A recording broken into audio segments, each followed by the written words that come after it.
So here's the gap in the dovetail that I want to fix. So this is my test piece.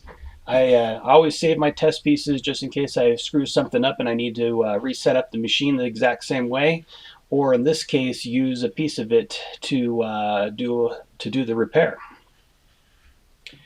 Since it was the widest part of the dovetail that has the gap in it, it was pretty easy just to eyeball the thickness of the gap and slice off a little piece to fit in there.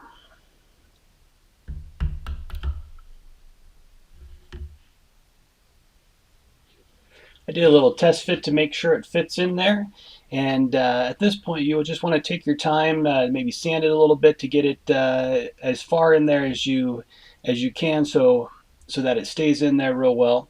And then I used some CA glue to glue it in. Alternatively, if I couldn't get a really tight fit, I might use a little bit of epoxy, because epoxy is typically gap filling and I can dye it to different colors and whatnot and get a visual tighter fit, even though if the wood doesn't fit exactly tight. But in this case it was a pretty straightforward fix, so I just used a little CA glue and the little chip that I used and just tapped it in there.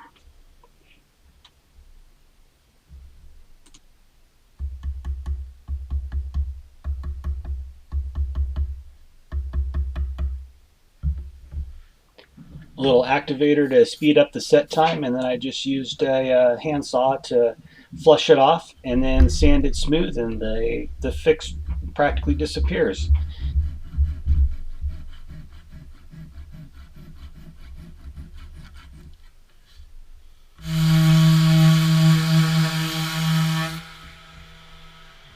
If you didn't know it was there, you'd be pretty hard pressed to find it.